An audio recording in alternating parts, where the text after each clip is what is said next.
The man known to history as John Edgar Hoover was born on the morning of New Year's Day 1895 into a family of civil servants in the Capitol Hill district of Washington, D.C., the federal capital of the United States of America.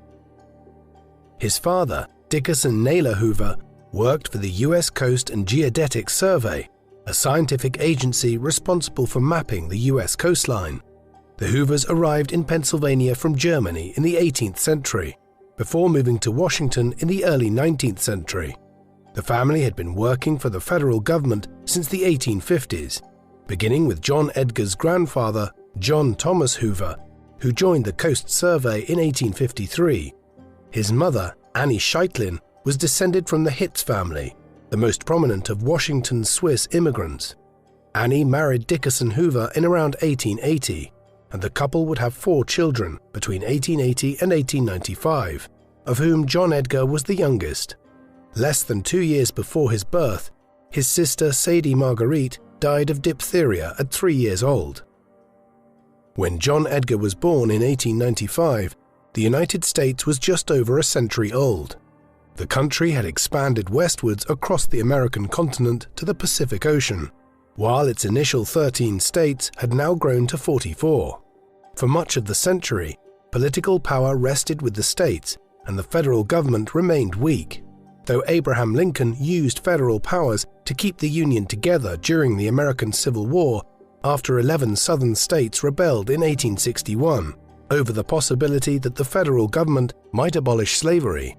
After the abolition of slavery during the war, the rebellious southern states were reincorporated into the Union, while the federal government attempted to enforce voting rights for the black population.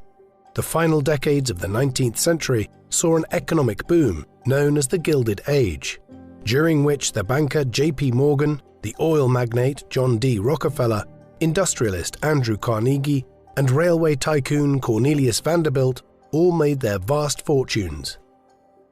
In June 1895, Dickerson Hoover became head of the Coast Survey's printing office in Washington. John Edgar enjoyed a closer bond with his mother Annie, who had high ambitions for all her children. He started school at the age of 6 at nearby Brent Elementary, where he proved to be a hard-working and intelligent pupil who was well liked by his teachers. In October 1905, while John Edgar was 10 years old, his aunt Mary Scheitlin was killed by her lover. Although he never mentioned the incident later in life, the tragedy had a great impact on his childhood. He soon began putting together his own childhood newspaper called Weekly Review, which frequently covered violent crimes and murders in the neighborhood. Growing up in Washington, the federal government ran through John Edgar's veins, with the U.S. Capitol building just up the road from the Hoover home at Seawood Square. The federal government's power expanded considerably during the presidency of Theodore Roosevelt, who came to office in 1901 after the assassination of William McKinley. Roosevelt sought to break up the monopolies or trusts, which enabled the likes of Rockefeller and Carnegie to amass immense wealth, and in 1908 his Attorney General Charles Bonaparte set up an agency called the Bureau of Investigation to investigate violations of antitrust law. By the time John Edgar was 12, he began to work as a delivery boy at the nearby Eastern Market outside school hours, helping customers take their heavy bags of produce home. His realization that he could make more deliveries and more money by carrying out his tasks quicker engendered a sense of speed and efficiency in his later career. In September 1909, 14-year-old Hoover entered Central High School, the most prestigious of Washington's white high schools. In addition to reading, writing, and mathematics, the school taught a broad curriculum, encompassing modern and ancient languages, the sciences, history, drawing, and music. He maintained his record of academic success and was a diligent student who scored excellent grades in almost every subject. The school also emphasized physical activities, and after failing to make the football team, Hoover joined the Cadet Corps, thriving in an environment of discipline and order. Hoover was also a member of the successful debate team and would spend hours with his teammates in the Library of Congress preparing for competitions. Although 2/3 of the student body were girls, Hoover was more comfortable among boys. Hoover's distance from the female students might have been prompted by the teachings of Donald MacLeod, pastor of the First Presbyterian Church, who promoted abstinence and self-control among young men. Hoover was also influenced by MacLeod's support for racial segregation and his belief that the salvation of humanity lay in religion rather than in greater political rights. During his final year at Central High in 1913, Hoover graduated as valedictorian and led the debate team to further success. As captain of Company A in the Cadets, he led the boys down Pennsylvania Avenue during President Woodrow Wilson's inaugural parade in March 1913. While his classmates went off to Ivy League universities, Hoover had to take a job as a clerk at the Library of Congress while attending night classes to study law at George Washington University. While Hoover continued to do well in his university studies, he joined the Kappa Alpha fraternity, founded by Southerners to promote the lost cause myth, the idea that the South had not fought the Civil War to defend slavery, but rather to protect its agrarian way of life from the depredations of the corrupt industrialized North.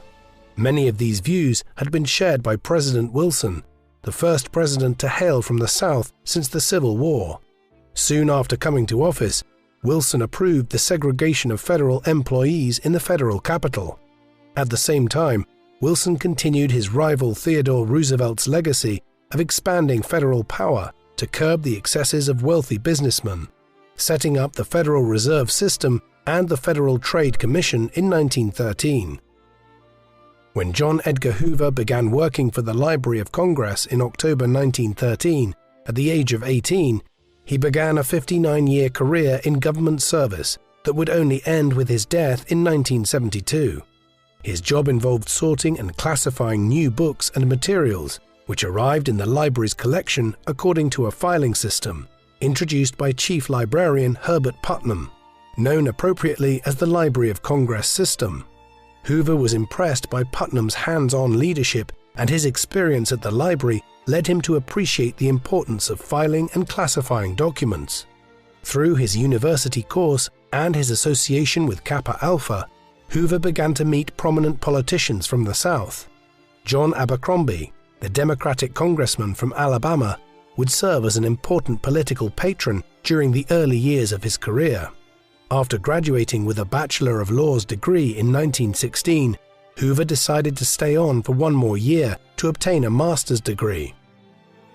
By 1917, the First World War had been raging in Europe for over 2 years. Despite German submarine attacks on Atlantic shipping, which claimed more than 100 American lives, Wilson resisted British and French pleas to join the war against Germany until April 1917. 2 months later, Hoover graduated from law school and started work in the Justice Department, with a draft exemption 26th of July. He worked within the War Emergency Division and was involved in determining whether Germans suspected of disloyalty to the United States would be interned or released. Suspects were brought to Hoover by the Bureau of Investigation. In June 1917, Congress passed the Espionage Act, which gave the federal government the authority to crack down on opposition to the war. Accordingly, the Justice Department took action against left-wing anarchists and communists who participated in anti-war protests. When President Wilson announced that German-born men who were not US citizens had to register with the government, in February 1918, Hoover coordinated the registration work in New York City. After the end of the First World War in November 1918, Hoover remained at the Justice Department, and in March 1919 he became a special assistant to Attorney General A. Mitchell Palmer. Although the Germans interned during the war were soon released, the threat from communism appeared to increase. In November 1917, the Bolshevik Party had overthrown the Liberal Provisional Government in Russia, establishing the Russian Soviet Federative Socialist Republic, the first communist government in the world. In March 1919, Bolshevik leader Vladimir Lenin established the Third International, or Comintern, which promoted international revolution. Palmer believed that foreign immigrants were responsible for radicalizing the US labor movement and sought authority to deport them. and Hoover owed his appointment as Palmer's special advisor to his connections with John Abercrombie, then serving as solicitor and acting secretary of the Labor Department, with responsibility for immigration. In early June 1919, an anarchist bomb destroyed Palmer's house as part of a coordinated campaign targeting government officials. On the 1st of July, Palmer asked Hoover to lead the Bureau of Investigation's newly created Radical Division, with responsibility for coordinating between the Justice and Labor Departments to deport political extremists. Applying his experience from the Library of Congress, Hoover started by instituting a new filing system to keep track of documents. Hoover personally gathered evidence on Emma Goldman, one of the country's most prominent anarchists, and argued for Goldman's deportation at a hearing in New York on the 18th of October. The case went to the Supreme Court, which ruled in favor of deportation on the 11th of December. On the 20th of December, Goldman and her ally Alexander Berkman were among 249 anarchists deported to Soviet Russia. Palmer and Hoover immediately turned their attention to the Communist Party and the Communist Labor Party of America. After compiling a list of foreign-born communists, Hoover requested 3,000 deportation warrants, which were signed off by Abercrombie on the 27th of December. On the 2nd of January, the Bureau agents led raids across the country and made over 3,000 arrests. Both Palmer and Hoover were hailed by the press, but after Abercrombie's departure from the Labor Department in March, his successor, Louis Post, rescinded over 2,000 warrants and denounced the raids as unlawful. Although Hoover attempted to distance himself from the raids and change the name of his organization to the more neutral General Intelligence Division, Palmer told the Senate in early 1921 that Hoover had been responsible for organizing the raids. In March 1921, Republican Warren Harding took office as president. As part of Wilson's Democratic administration, Hoover feared for his job, but decided to stay in his post under the new Attorney General, Harding's campaign manager, Harry Daugherty. In August, Daugherty appointed private detective William Burns as director of the Bureau of Investigation, with Hoover as assistant director. During his 3 years as assistant director, Hoover established a system for organizing fingerprints, instituted special training for Bureau agents, and forbade junior agents from speaking to the press. Although Burns previously enjoyed a reputation for efficiency, the Justice Department during the Harding administration was a hotbed of corruption. The scandal broke after Harding's sudden death on the 2nd of August 1923, when it emerged that the administration had taken bribes to lease out the Teapot Dome oil reserve in Wyoming. When Daugherty refused to investigate the allegations, the Senate began an investigation into the Justice Department in March 1924, which uncovered systematic corruption and abuse of power by Daugherty and Burns. Though Hoover later denied knowledge of the corruption, as Burns's deputy, it is unlikely he was completely ignorant. After President Coolidge dismissed Daugherty in March 1924 and Burns in May, Hoover was named director of the Bureau of Investigation on the 10th of May. The new Attorney General, Harlan Fiske Stone, had initially appointed Hoover as acting director and instructed him to clean up the organization. The reforms to create an apolitical and meritocratic bureau were initially driven by Stone, who rejected political surveillance and abolished the General Intelligence Division. Hoover dismissed the Bureau's more notorious agents and stipulated that new recruits should have qualifications in law or accountancy. On the 10th of December, Hoover was confirmed as director of the Bureau on a permanent basis and continued his efforts to professionalize the agency, contrasting its agents with local policemen, whom he regarded as drunk, incompetent, and corrupt. In January 1920, the United States entered the Prohibition era after the ratification of the 18th Amendment the previous year. While many policemen joined gangsters in evading the ban on alcohol, Hoover dismissed Bureau agents caught drinking. In order to improve the Bureau's efficiency, he encouraged federal and local authorities to share information as part of his continued work to establish a national database of fingerprints. After Harlan Stone was appointed to the Supreme Court in January 1925, Hoover appointed Harold Nathan as his assistant director. He also tapped into his networks at George Washington Law School and Kappa Alpha. In March 1928, he hired Clyde Tolson, a government clerk and a GW law graduate from Missouri, who would become Hoover's closest associate in his professional and personal life. Soon after his appointment, Nathan introduced a rating system to measure the efficiency of Bureau employees, who were subject to inspection twice a year. Hoover's demands for agents to work unpaid overtime, as well as his tendency to reassign agents across the country at short notice, meant that most agents were single, unmarried men.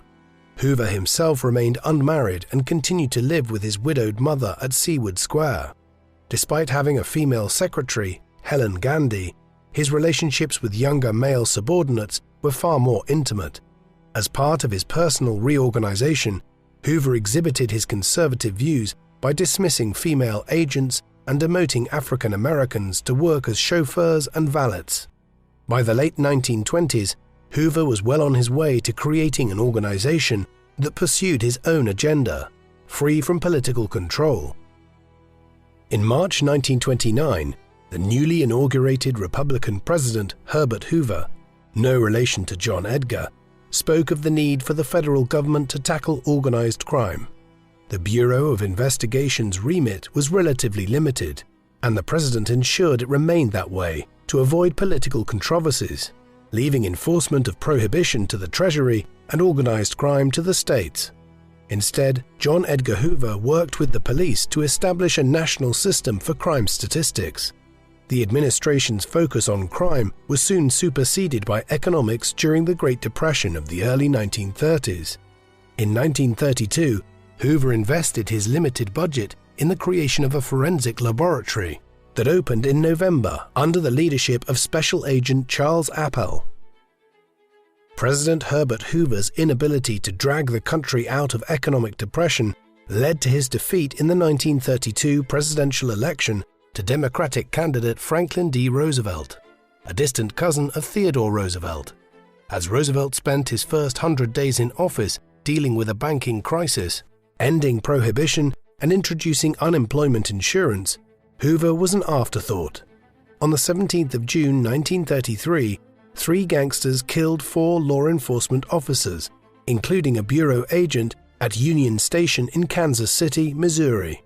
Hoover responded by opening an inquiry and making it his top priority.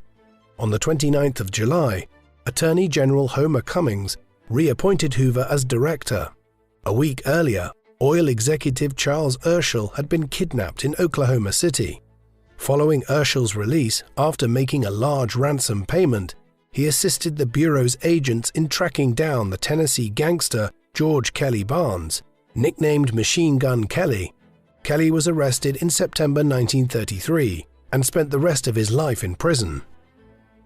In his efforts to create an organization of professional detectives, Hoover discouraged his agents from carrying guns, but Attorney General Cummings insisted agents should receive firearms training. When Cummings expanded the remit of the Bureau to include bank robbery, kidnapping, and murder, Hoover claimed he lacked jurisdiction.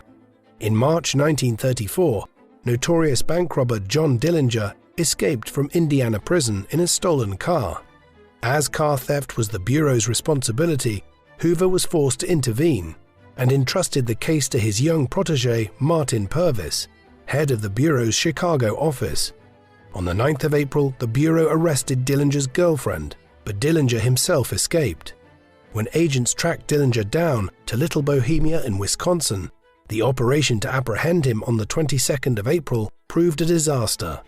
Not only did Dillinger escape, but a civilian and an agent were killed. The Roosevelt administration responded by passing legislation to expand federal jurisdiction for bank robbery and kidnapping. In the meantime, Dillinger remained at large until Hoover's agents intercepted and killed him at the Biograph Theater in Chicago on the 22nd of July. Following the Dillinger case, federal agents increasingly used torture tactics on prisoners, including physical beatings, sleep deprivation, and other forms of intimidation. Hoover redoubled his efforts in investigating the Kansas City case. identifying Pretty Boy Floyd as the chief suspect. Agents from Purvis's Chicago office killed Floyd in an Ohio farmhouse on the 22nd of October. Although Purvis was given credit for the operation, much of the investigative work was carried out by Sam Cowley, a lawyer in the Washington office, whom Hoover had dispatched to Chicago to help with the Dillinger case. On the 27th of November, Cowley and a fellow agent tracked down Babyface Nelson, one of Dillinger's associates. During the ensuing shootout, all three men were killed. A depressed Hoover came to the realization that his agents had to be skillful shots as well as having technical and legal expertise. As part of Hoover's efforts to professionalize law enforcement in the country, in the summer of 1935, he set up the FBI National Academy to train police officers in FBI methods. The academy would go on to serve as a fertile recruiting ground for future agents. Following Hoover's success in eliminating some of the country's most notorious criminals, Roosevelt asked him to be more proactive in explaining the role of federal law enforcement to the public. As part of this PR initiative, the Bureau, which had been briefly renamed as the Division of Investigation, was renamed the Federal Bureau of Investigation. Hoover suggested that FBI also stood for fidelity, bravery, integrity. After Hollywood executives reached an agreement with Hoover to make films that promoted government narratives rather than celebrating gangsters as romantic heroes, Warner Brothers released G-Men in April 1935, portraying Hoover and his agents as heroic federal crime fighters. Hoover became a national hero and opened the FBI offices to public tours, which attracted up to 1,000 people every day. At the end of 1935, Hoover converted the Crime Records Division into a public relations unit led by Clyde Tolson, who emerged as Hoover's right-hand man during this period. 5 years younger than Hoover, Tolson had been promoted to assistant director alongside Harold Nathan in 1930. He was in charge of personnel and worked closely with Hoover, and by 1935 they regularly went out together on social occasions. Hoover's fame as director of the FBI increased public scrutiny of his personal life, but while he and Tolson attended parties hosted by New York gossip columnist Walter Winchell, the latter dismissed rumors of a homosexual relationship. Based on photos from their vacations together, Hoover's latest biographer Beverly Gage argued that there was indeed an erotic intimacy between the two. When FBI agents tracked down the gangster Alvin Karpis in New Orleans, Hoover and Tolson appeared on the scene on the 1st of May 1936. Responding to criticism from a Democratic senator that he had never arrested anyone, Hoover was present to carry out the final arrest. In July 1936, Hoover created the position of assistant to the director for Tolson, making him Hoover's undisputed deputy. Hoover's presumed homosexuality contrasted with his promotion of socially conservative Christian moral values in lectures to social organizations. He launched a high-profile crackdown on prostitution and was on the ground with Tolson when more than 100 clients were rounded up by FBI agents in August 1937, in a raid on the brothels of Atlantic City, New Jersey. While Roosevelt managed to stabilize the American economy, the Great Depression fueled support for extremist parties in Europe. In 1933, Adolf Hitler's fascist Nazi Party had taken power in Germany and began to persecute Jews and other minorities whom they blamed for Germany's social and economic ills. By 1936, communist parties joined popular fronts that entered government in France and Spain. As Roosevelt ran for re-election in 1936, he feared the threat of communism and fascism on American shores and sought Hoover's advice. The FBI director suggested reviving the political surveillance function abolished in 1924, but advised doing so in secret to avoid the public outcry after the Palmer raids. While Hoover investigated the youth camps run by the German-American Bund, modeled on the Hitler Youth, he was more concerned about the resurgent Communist Party and claimed that it was responsible for encouraging strikes in the steel, mining and automotive industries. In February 1938, a German immigrant, Gunther Rumrich, was arrested in New York for stealing passports and confessed to being a Nazi spy. The espionage case was entrusted to the FBI, whose agents rounded up 18 suspects for questioning before releasing them ahead of a grand jury.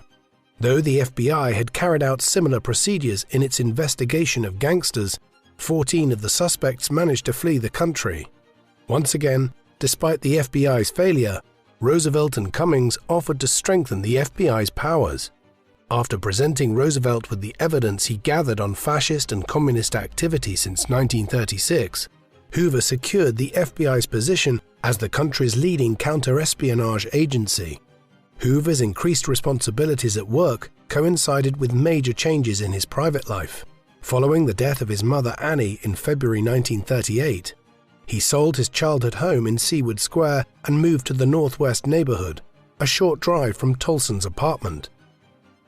On the 1st of September 1939, a week after signing a non-aggression pact with the Soviet Union, Germany invaded Poland. After a couple of days, Britain and France declared war on Germany, marking the outbreak of the Second World War in Europe, and the FBI's role in counter-espionage activities was publicly revealed on the 6th of September. Working under Attorney General Frank Murphy, Hoover re-established the General Intelligence Division and created a card index of candidates for internment. Although Hoover sought to avoid the mistakes of 20 years earlier, progressives and liberals claimed that Hoover was becoming too powerful and likened the FBI to the Gestapo, Hitler's secret police. When Murphy was appointed to the Supreme Court in January 1940, his successor Robert Jackson seemed poised to dismiss Hoover. Amidst press rumors that he was to be fired, Hoover offered to resign, prompting Jackson to issue a statement expressing confidence in the FBI director, while simultaneously asserting the Justice Department's authority over the agency.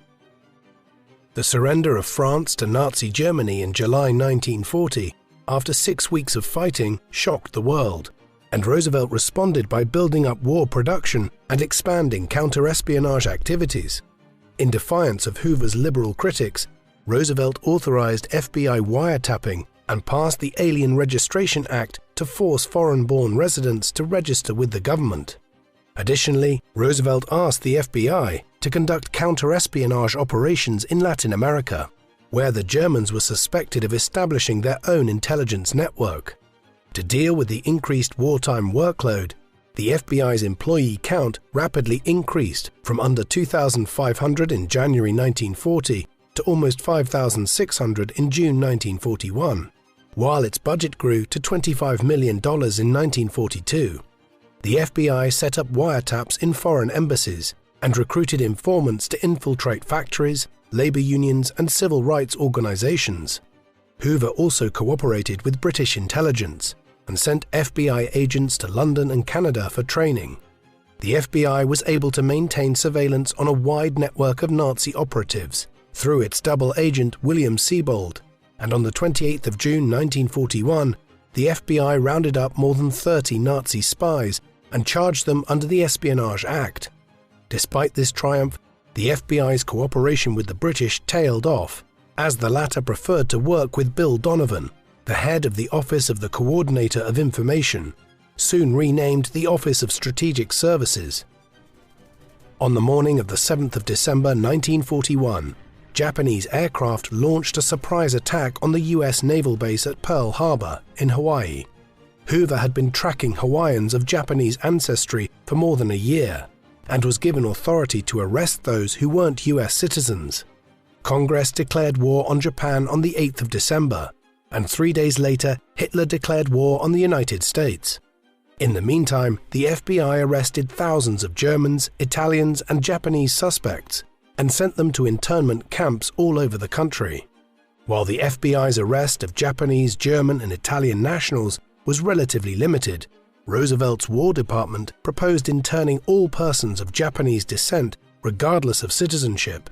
Hoover considered this counterproductive and enlisted the support of the liberal Attorney General Francis Biddle, who had been appointed in late 1941 after Jackson's elevation to the Supreme Court.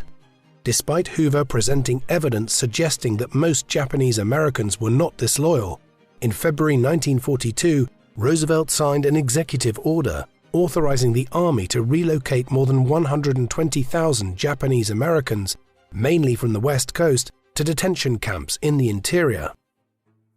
On the 12th of June 1942, the US Coast Guard encountered suspected German saboteurs landing on Long Island, New York, and soon discovered a stash of explosives. The FBI took control of the investigation, and a week later a man named George Dash informed the FBI that he was one of 8 men ordered by the Nazi government to destroy military facilities and public infrastructure in what was known as Operation Pastorius. Dash and 3 companions landed in Long Island, while the second group of 4 headed for Florida. The FBI encouraged Dash to give details of the plot, and by the 27th of June, all 8 men were captured. That evening, Hoover and Tolson orchestrated a PR triumph for the FBI, sensationalizing the threat while neglecting to mention the Coast Guard's role, nor Dash's assistance. Roosevelt set up a military tribunal to hear the case, seeking to execute all 8 prisoners.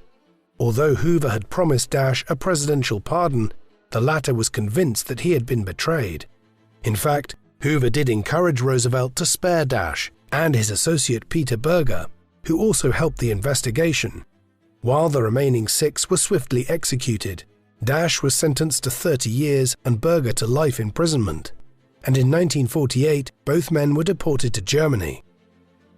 The Pastorius case was Hoover's greatest triumph during the war, and the FBI's responsibilities continued to expand under Roosevelt. Among these new duties, Hoover was asked to investigate homosexuality among government employees, whom Roosevelt believed might be susceptible to blackmail from foreign agents. This unsavory task was complicated by Hoover's own private life, and he attempted to quell rumors of government officials being dismissed due to homosexual inclinations. Roosevelt also asked Hoover to take a look at racial discrimination in the country, fearing that it would undermine wartime national unity. Although Hoover continued to believe in the superiority of the white race, he cooperated with the National Association for the Advancement of Colored People, ordered agents to investigate lynchings in the South, and instructed police officers to take racial violence seriously. On the 6th of June 1944, American troops were among the Allied forces landing on the beaches of Normandy, paving the way for the liberation of France and the invasion of Germany. After being elected to a 4th term in November, Roosevelt died on the 12th of April 1945, less than a month before Germany's surrender. In early August, Roosevelt's successor, Harry Truman, ordered the atomic bombing of Hiroshima and Nagasaki, leading to Japan's surrender a week later on the 15th of August.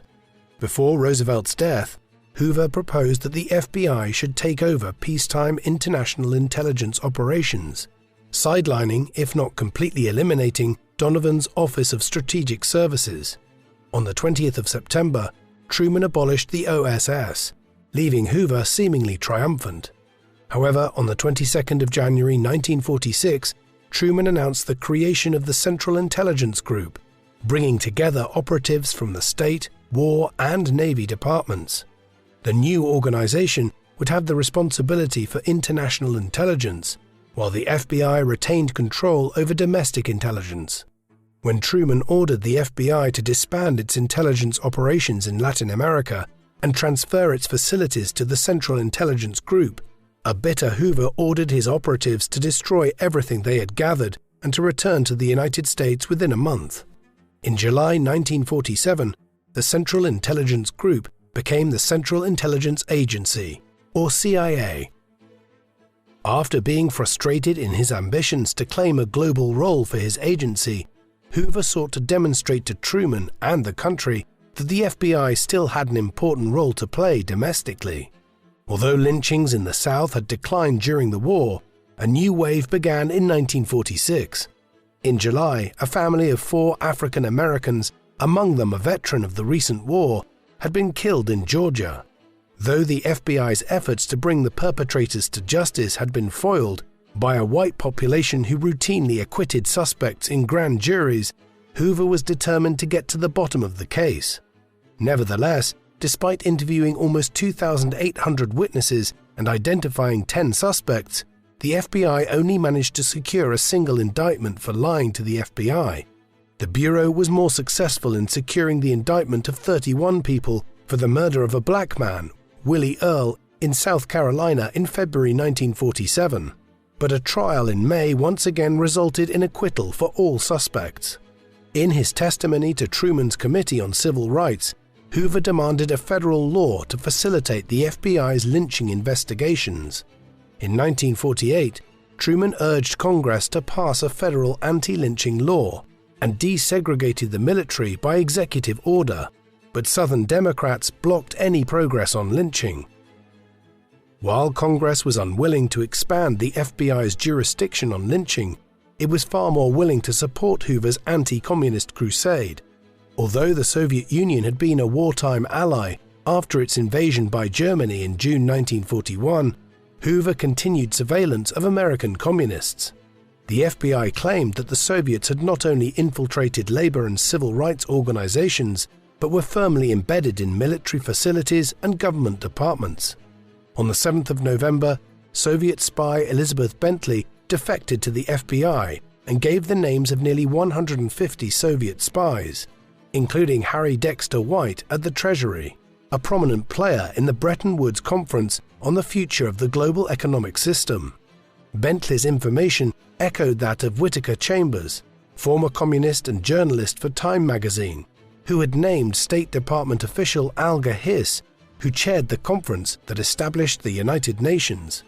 Though the FBI assigned 250 agents to investigate Bentley's claims, they found no tangible evidence. Truman dismissed Hoover's warnings and appointed White as the American director of the International Monetary Fund. A bitterly disappointed Hoover responded by turning to the resurgent Republican Party in Congress for support.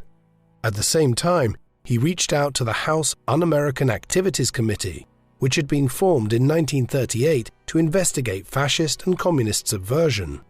On the 26th of March, he testified before the House Un-American Activities Committee, setting out the threat of communism to American liberal democracy. The FBI supplied the House Un-American Activities Committee with evidence when the committee held public hearings in late 1947 on the subject of communist influence in Hollywood. Walt Disney and Ronald Reagan, then president of the Screen Actors Guild, were among the public figures who worked with the FBI and supported Hoover's assertion that the US film industry was full of communists. When 10 witnesses refused to answer whether they were members of the Communist Party, the committee's investigators presented their party membership cards, and the Hollywood 10 were charged with contempt of Congress. Following the hearings, Hollywood executives blacklisted communist sympathizers from working in the industry. In the meantime, Hoover continued to seek advice corroborating information from Elizabeth Bentley and other informants. In late 1947, US Army intelligence began to decrypt intercepted Soviet messages collected during the war, and Hoover agreed to support the operation codenamed Venona. In July 1948, Hoover secured indictments of 12 leaders of the Communist Party under the Wartime Alien Registration Act, also known as the Smith Act. Later that month, Elizabeth Bentley testified before the House Un-American Activities Committee, naming Harry Dexter White. A few days later, Whittaker Chambers appeared before the committee with his allegations against Alger Hiss.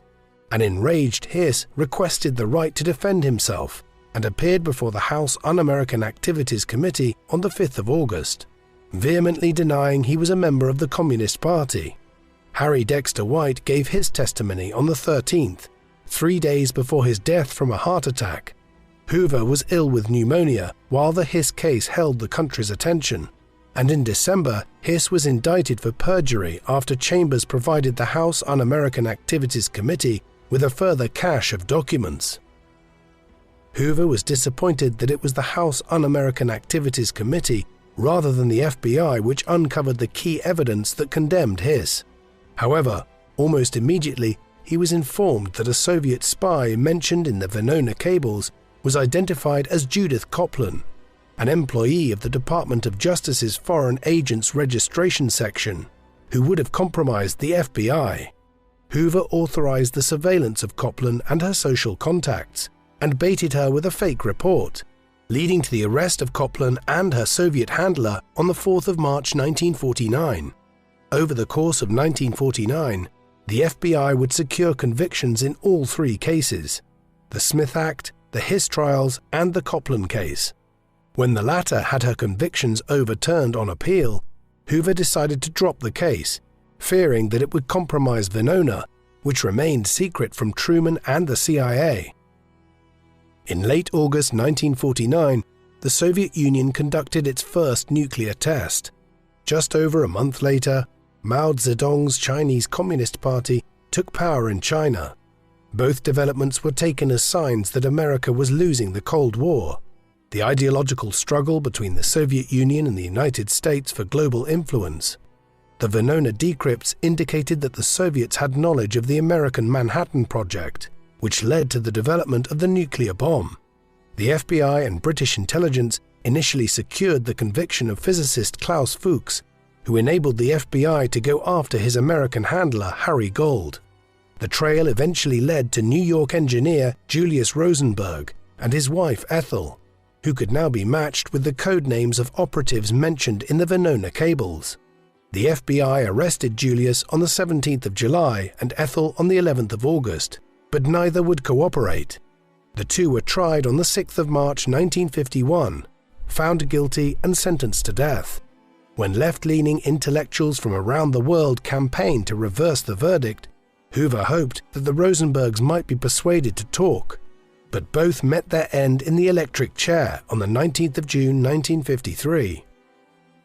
Though the Venona cables helped the FBI prosecute the sensational Rosenberg case, Hoover was frustrated that many suspected Soviet agents slipped the net. Just after the conclusion of the Rosenberg trial, the Venona team uncovered the identities of two Soviet spies working for British intelligence, Guy Burgess and Donald McLean, both of whom had been attached to the British Embassy in Washington. The two men soon disappeared and defected to the Soviet Union. Hoover then came to the alarming realization that Kim Philby, the British liaison to the FBI, was also working with the Soviets. Philby had been given access to the Venona decrypts and would have given the Soviet authorities advance notice to protect their assets. Philby was soon recalled to Britain but continued to maintain his innocence until his defection in 1962. Hoover's efforts to protect the confidentiality of Venona were also undermined by Wisconsin Senator Joseph McCarthy's anti-communist campaign in the Senate. When McCarthy claimed that the FBI had evidence on Soviet spies, Hoover appeared before a Senate committee defending the confidentiality of FBI files. Hoover preferred to work with Nevada Democratic Senator Patrick McCarran, who created the Senate Internal Security Subcommittee and was more methodical in his approach to dealing with suspected Soviet spies. In November 1952, World War II Commander General Dwight D. Eisenhower was elected president as the Republican candidate. The new president was happy to keep Hoover in post and supported his pursuit of communist agents. Hoover welcomed the fact that Eisenhower's vice president was Richard Nixon, who had sat on the House Un-American Activities Committee as a California congressman and had worked with Hoover on the Hiss case. During the Eisenhower years, Hoover entered an accommodation with the CIA, headed by Allen Dulles, the brother of Eisenhower's Secretary of State, John Foster Dulles. In November 1953, Eisenhower and Brownell allowed Hoover to revive his case against the late Harry Dexter White, initiating a high-profile public clash with Truman in which Hoover emerged victorious. Republican control of Congress enabled McCarthy to resume his anti-communist campaign. Though initially cooperative, Hoover cut ties with McCarthy after the senator poached an FBI agent as an investigator. When McCarthy criticized the Eisenhower administration for not being tough enough on communists in the army, Hoover helped to ensure McCarthy's demise by refusing to confirm the authenticity of an FBI letter that the senator relied on during congressional hearings in 1954.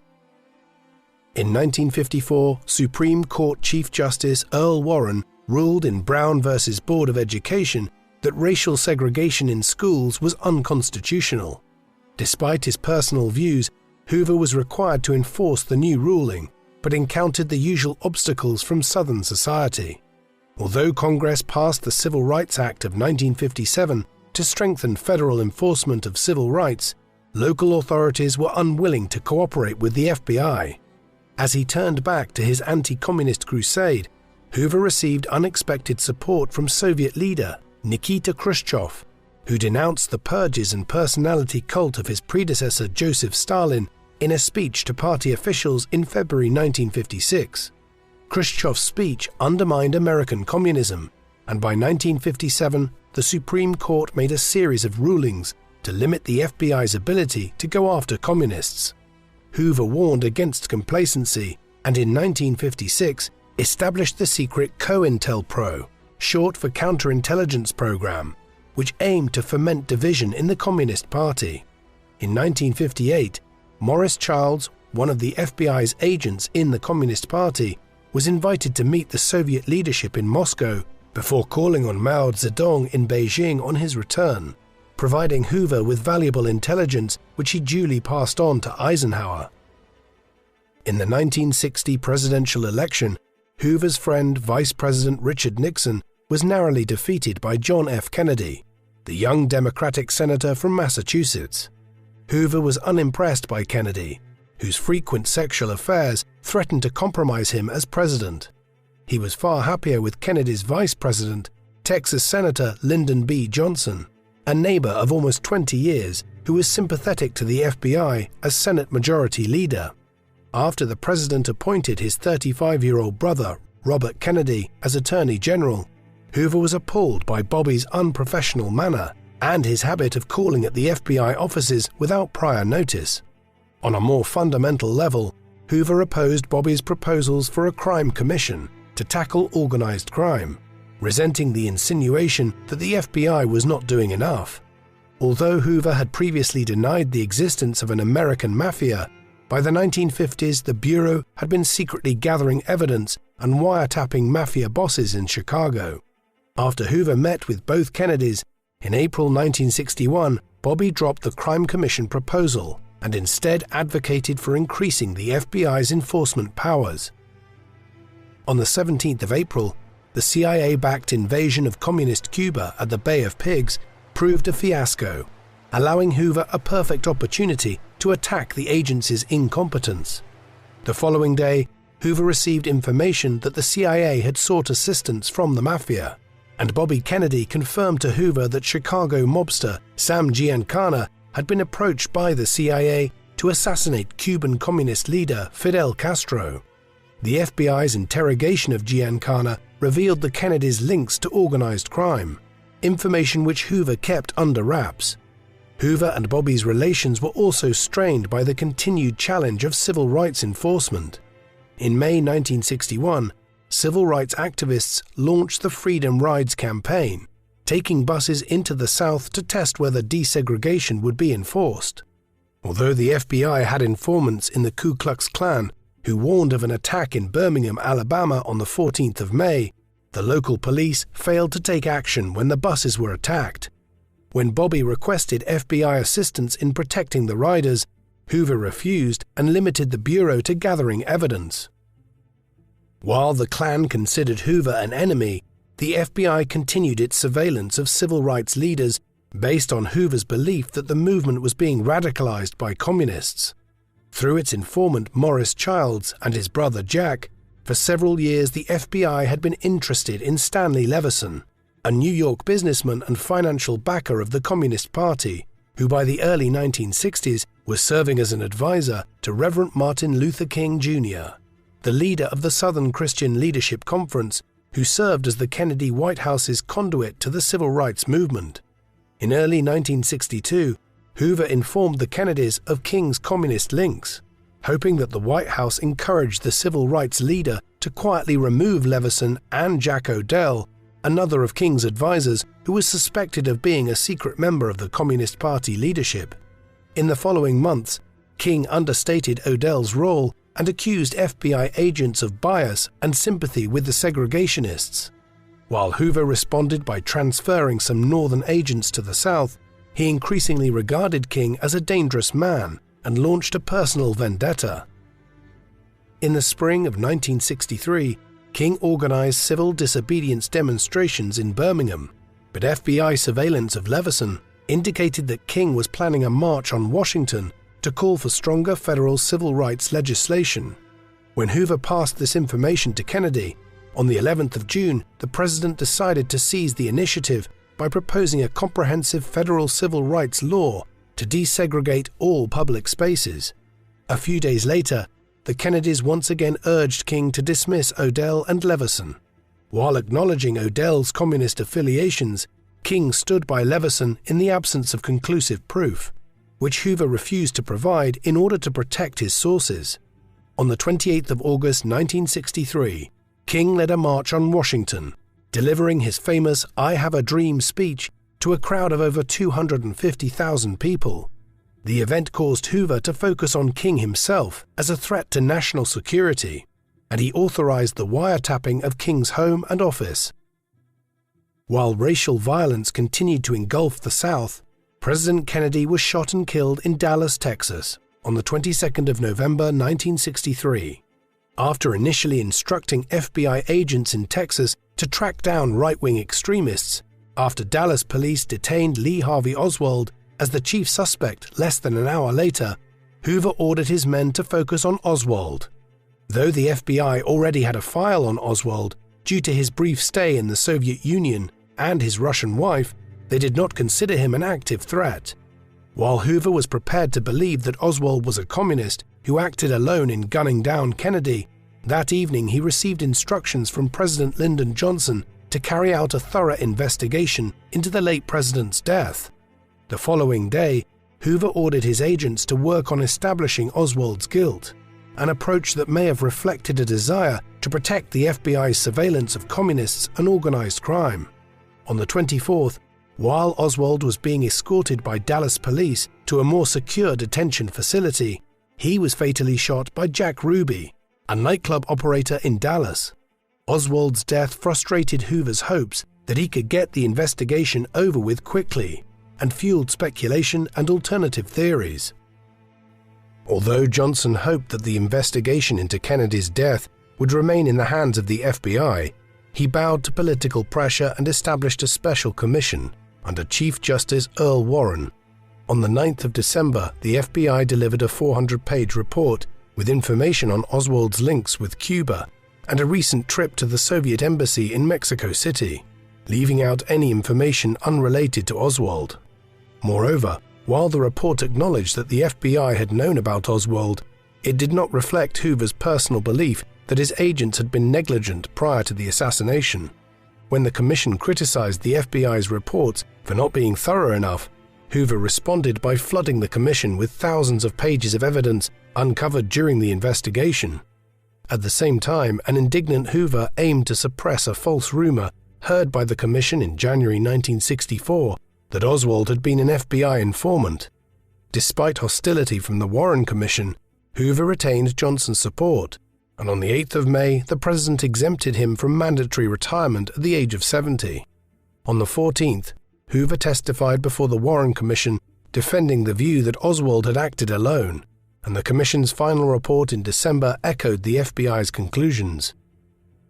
As he prepared for the 1964 presidential campaign, Johnson sought to continue his predecessor's agenda and aimed to pass the civil rights legislation that Kennedy championed in the final months of his presidency.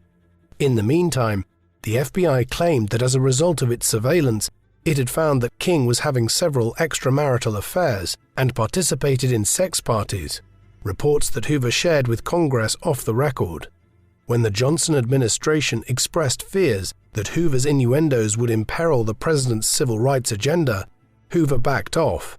After passing the House and the Senate, the Civil Rights Act of 1964 was signed by President Johnson on the 2nd of July, with Bobby Kennedy and Martin Luther King in attendance. Days later, Johnson ordered Hoover to go to Mississippi to secure a commitment from state leaders to enforce the new legislation. The Civil Rights Act changed the country's politics overnight. In the November presidential election, Johnson defeated right-wing Republican candidate Senator Barry Goldwater in a landslide. While Johnson swept most of the country, Goldwater won the conservative South, previously a Democratic heartland. Hoover welcomed Johnson's re-election and was glad to see Bobby Kennedy resign as Attorney General in September, before being elected senator for New York. With the election out of the way, Hoover resumed his vendetta against Martin Luther King, telling a group of female reporters on the 18th of November that King was the most notorious liar in the country due to his criticism of the FBI's actions in the South. Though the remark outraged liberals, Johnson stood by the FBI director, telling an aide, "It's probably better to have him inside the tent pissing out than outside pissing in." The FBI continued the campaign, sending an anonymous letter to King on the 21st of November, accusing him of adulterous acts and sexual orgies, before ending with the ominous phrase, "King, there is only one thing left for you to do.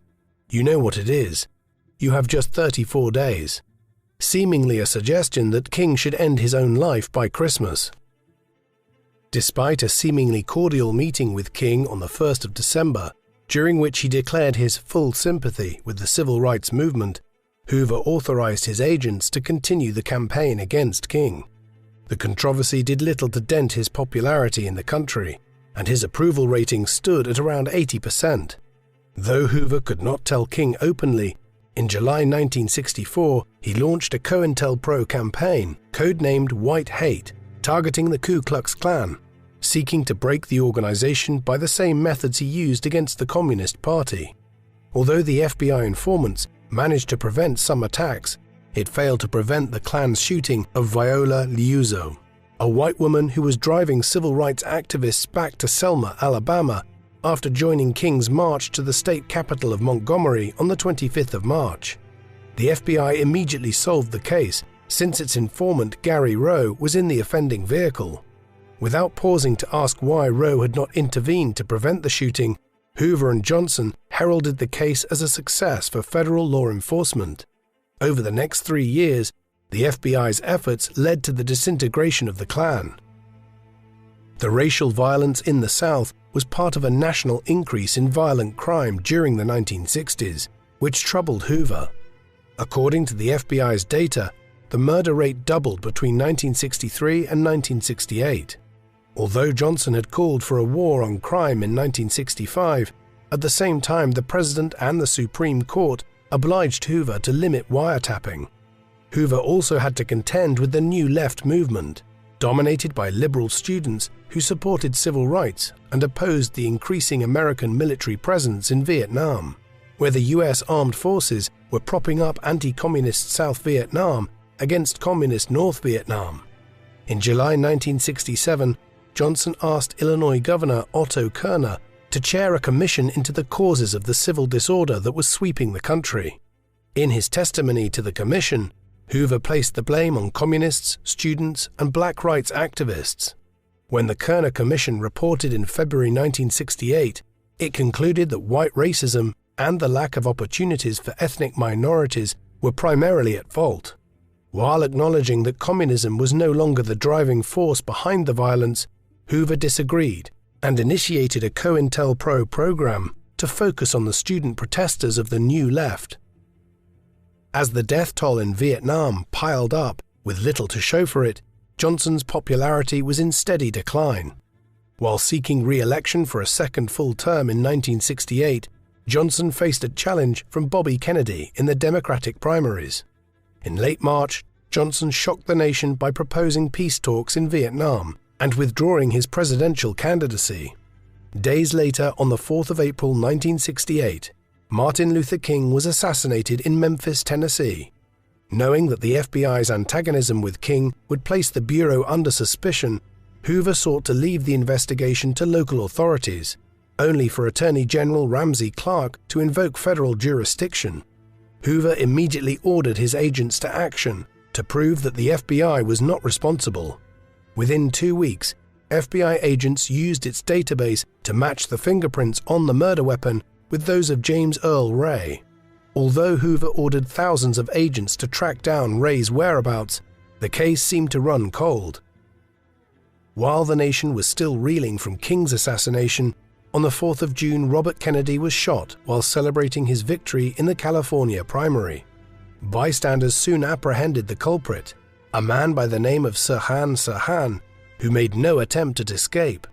On the 8th of June, while Kennedy's funeral was being held in New York, Hoover announced that James Earl Ray had been arrested in London.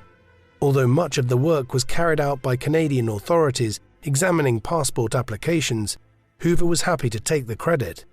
Keen to avoid what had happened with Lee Harvey Oswald, Hoover took precautions in bringing Ray back to the United States. After a series of legal delays, 2 FBI agents accompanied Ray over the Atlantic on the 18th of July. In March 1969, Ray pled guilty, but hinted that he had not acted alone, fueling rumors of FBI involvement. Although Johnson's resignation as president caused Hoover to lose a friend in the White House, he was replaced by another, Richard Nixon, who defeated Johnson's vice president, Hubert Humphrey, in the 1968 election. Hoover had supported Nixon's campaign to restore law and order behind the scenes and was glad to have a president who was not only a friend but also an ideological ally. With Nixon's backing, the FBI accelerated its campaign against black nationalists and student protesters using tried and tested methods of infiltration and division developed through COINTELPRO. Hoover set his sights on the Black Panther Party in particular, a Marxist and Black Power organization. On the 4th of December 1969, the Chicago police raided the apartment of Fred Hampton, the deputy chair of the Black Panthers, and shot him while he was sleeping in his bed. An FBI informant had drugged Hampton and provided a map of the apartment to the police in advance of the raid. The Hampton killing inspired the creation of the militant Weather Underground organization, dedicated to overthrowing the American government, further escalating the cycle of violence. Despite the FBI's extensive COINTELPRO operations, which Nixon did not know about, the president believed that Hoover was not doing enough. When Hoover resisted the Nixon administration's efforts to end the FBI's monopoly on domestic counterintelligence, administration officials began to consider whether it was time for the 76-year-old director to move aside. Hoover's position was further damaged on the 8th of March 1971, when burglars broke into a small FBI office in Pennsylvania and carried away documents that exposed COINTELPRO, and Hoover decided to shut down the operation. The revelations exacerbated the decline in Hoover's popularity among liberals, prompting calls for his resignation in the Senate by South Dakota's George McGovern, who would challenge Nixon for the presidency in 1972, and Massachusetts' Ted Kennedy, the surviving Kennedy brother. While Hoover aimed to stage a comeback with support from Nixon's conservative Republican base, relations between Nixon and Hoover further deteriorated in June 1971, when classified documents about the Vietnam War, known as the Pentagon Papers, were leaked to the New York Times. Sensing that the FBI was not investigating the leak intensively enough, Nixon responded by recruiting a team of intelligence operatives, nicknamed the Plumbers, to investigate leaks and carry out dirty tricks operations. In late 1971, Nixon repeatedly sought to persuade Hoover to announce a retirement date, but backed down when Hoover demanded a written presidential instruction. The great political survivor, who led the FBI under 8 presidents, was in no hurry to leave office. As he continued to weather the political attacks, John Edgar Hoover died unexpectedly in the early hours of the 2nd of May, at the age of 77. Shortly before his death, Hoover had instructed his secretary, Helen Gandy, to destroy files on his private life. He left his house and most of his assets to Clyde Tolson, who briefly took the reins at the FBI. The following day, Hoover became the first unelected civil servant to be granted the honor of lying in state in the Capitol building. While Nixon mourned the loss of a personal friend, the timing of Hoover's death was fortuitous for the president, who decided to assert the administration's control of the agency by appointing Assistant Attorney General L. Patrick Gray as acting director. On the 4th of May, Hoover was buried alongside his parents in the Congressional Cemetery in Washington, D.C., the center of federal power where he had lived and worked for his entire life. J. Edgar Hoover is considered one of the most controversial and notorious figures in American history. For the vast majority of his career as one of the most powerful civil servants in the country, Hoover was universally admired by left and right, both as a protector of civil liberties and as a bastion of law and order. a fact reflected in his extraordinary longevity as head of the FBI and its predecessors for almost half a century under 8 presidents, 4 Republicans and 4 Democrats. Though Hoover is credited for establishing the FBI as the strong arm of the American state, much of this expansion took place under the instructions from progressive Democratic presidents Franklin D. Roosevelt and Lyndon B. Johnson. Following the Bureau's initial success in tackling gangster violence and the failure of Southern state authorities to enforce federal civil rights legislation, while the FBI under Hoover was responsible for the demise of the Ku Klux Klan, Hoover's personal conservative biases meant that he was more enthusiastic about waging war against black rights activists and communists, and Hoover's FBI achieved its greatest success in the 1950s through the unmasking of Soviet spies in the United States and Britain. However, Hoover's desire to protect the FBI contributed to his reluctance to conduct wider investigations of the assassinations of President Kennedy and Martin Luther King, while his vendetta against the left contributed to an escalation rather than a reduction of violence at the end of his life. What do you think of J. Edgar Hoover? Was he an impartial law enforcement official who helped keep the United States safe from domestic and foreign enemies for more than half a century? Or was he a nefarious figure who was motivated by his political biases to crack down on civil rights and student protesters? Please let us know in the comment section, and in the meantime, thank you very much for watching.